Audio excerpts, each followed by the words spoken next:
Hi, Marianne Croce here from Small Biz Vantage and the creator of 3 Day Weekend System. And I'm glad to be here each and every week to do these lives. I call them Auto Shop Success in 15 minutes. And I do them for a couple of reasons. The first one is for auto shop owners, leaders, managers, service advisors to be able to really shift from the day to day to look at the business from that 30,000-foot view. So many people are caught up in the day to day. It's hard to take the time to do that. So 15 minutes a week isn't a lot of time. You can put it on your calendar, you can hang out with me, and it can give you another perspective. Actually, your competitive edge, your competitive advantage, because most people don't do that. The second reason is for you to listen each week and take away an action item, something that you can actually implement. The magic is in the doing. My results that got over the years and different clients and even owners that I speak to both inside and outside of the industry. The magic is in the doing. When you have consistency, you're taking action on a regular basis, that's where you see the results happen. And the more consistent you are, the better your results will be. So I want to let you know that this is a very giving group. And if you find this valuable, please share it with another auto shop that you think it can help. It's so giving. There's so many people here that care about other owners, other shops, and really want to help the industry. So the most common question that I get asked when I'm speaking at conferences or I'm out and about or working with people that are interested in curious about 3 Day Weekends, the system. Who do you work with, Marianne? And I work with single location auto shop owners that are at a point where they want to have a life. They've had milestones in their business, they've had some successes, but really they want to have a life and they feel like the business is consuming them. So they want to have a life, but they do not want to sacrifice the business. They still want their business to do well. So that's where I come in and I help guide them. So let's get started. This week's topic is why people problems don't go away. Ever have that issue where you're thinking, what is the biggest problem, the biggest challenge in my shop right now? And I can tell you that I hear this almost every single week that my biggest challenge right now is people, my team. And a lot of people will say to me, a lot of shop owners will say to me, late arrivals, early exits, they want to leave early, inconsistent production. And usually it ends with this thought, sometimes out loud, and sometimes it's very quietly that they tell me this. And it's people just don't care like they used to. So, what I want to do is I want to reframe this. Before we label this as a people problem, I want to offer a different way of looking at this, a different kind of lens, a different perspective or vantage, one that gives you control instead of frustration. I want to repeat that. Let's look at this a different way through a different lens, one that gives you control instead of frustration. Because most owners that I talk to are frustrated. So, first, if you are feeling this way, I want you to know that you are not alone. A lot of people feel this way. And it doesn't mean that you are a bad leader. That's the other thing. Most owners were never taught how to lead people.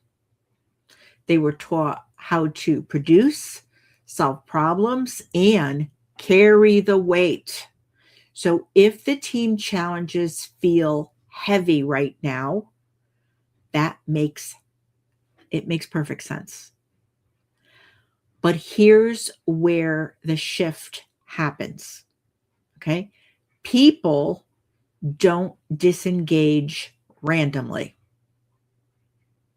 In most shops and small businesses, disengagement shows up when three things are missing: clarity, leadership, and alignment. So I want you to think about this. It's not motivation, it's not pay, and it's not perk. Different perks that you have, different things that you would throw in. It's not those.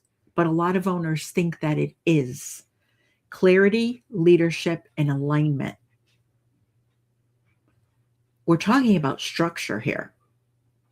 And as an owner, many owners are all over the place because they're wearing so many hats in their business.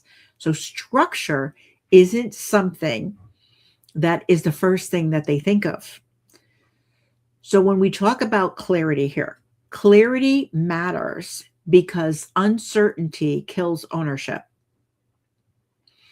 It really will. When people aren't clear on expectations, they don't rise up. They pull back. Have you ever seen that happen in your shop? When you think about this and you reflect on this clarity part, when they pull back, what you're seeing is they do just enough. They wait to be told. They protect themselves. That's not laziness. That is human behavior. If expectations live in your head, the team fills in the blanks with their own standards. That's what will happen. Think about that for a moment when it comes to clarity. Are you really being clear? This is something that I review in my own shop on a regular basis. You hire new people, you don't want to make assumptions. I've had a shop for 26 plus years. And I still do these. I still do this. I still do these exercises. It never goes away. This is something that you have to keep on top of because people, your team, is your greatest asset. So let's talk about leadership now. Next, leadership matters because silence becomes the standard. When we avoid conversations or we over-explain or step in to fix things, put on that cape, right? And go in as the superhero. The message is simple. Even if it's unintentional, even if you don't mean to do it, what you're saying to people, what you're telling them is ownership still lives with me. And when ownership lives with you, guess what? All of a sudden, initiative disappears. They're not going to be accountable. They're not going to take on that initiative to just go in and do things the way the expectations are set. It disappears because leadership isn't about being motivational. It's about being consistent so that they can count on you. Strong leadership, they know what the company stands for. They know what you stand for. Now, lastly, I want to talk a little bit about alignment. Alignment matters because effort without any kind of direction feels pointless to people. People work, they think, they put the effort in, they will work more, they will give you their best when they understand what winning looks like. This is how you attract achievers, right? When they know what winning looks like, they're there for you. When they know how their role matters, what kind of difference is it making in this business? And why today's work actually counts. So without alignment, you don't have a bad team. You have motion. People are going through the motions without any progress. So I want you to put in the chat, if you're watching live or on the replay, which one of these feels like it's something that you're experiencing in your shop? Is it a clarity issue, a leadership issue, or an alignment issue? I'm curious. I would really love to know. And it will help me with future lives. So here's the thing. It's uncomfortable, right? The truth here is uncomfortable, but it's empowering. So I want to talk about this. When clarity, leadership, and alignment are weak, owners end up managing personalities instead of building performance. So instead of working with your team to be building a high performance team, you're trying to manage all these different personalities. And that's a challenge because we don't manage people.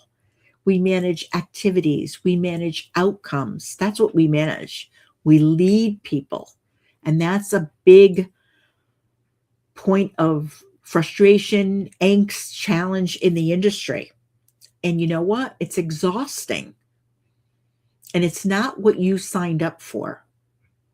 This isn't a people crisis that you're experiencing, that the industry is experiencing. It's a structure gap. And you know what? That's good news because structure is learnable, it's teachable. So I want to leave you with one question. No judgment here. We're talking just about awareness. So I really want you to think about this. If you were out of your shop, if you were away and you were out of your shop tomorrow, would your team know exactly what a good day looks like without you? So pick any day of the week. If all of a sudden, one day, no planning, no anything, you just were not in the shop tomorrow for whatever reason, would they know exactly what a good day looks like without you there to point them in the right direction, to have you walk them through it? If the answer is no, it's not a failure. That's your starting point. So strong teams don't need more motivation. They don't need more carrots in front of them. That's not what they need. They need fewer assumptions. They don't want to assume. And when owners shift from reacting to actually building structure in the business, everything changes. Performance changes, energy, and your role in the business. So if this resonates, okay, stay with me here. This is the work that turns team challenges into leadership growth. And that's what we're really talking about here. So drop a clarity, like the word clarity, in the comments if this hits home with you. And I really want to leave you with thinking about that one question. If you weren't here tomorrow, just pick any day you weren't able to show up one day, would your team know exactly what a good day looks like? And this is something to definitely think about in the new year. So thanks for being here. Have an enjoyable week and have a happy holiday.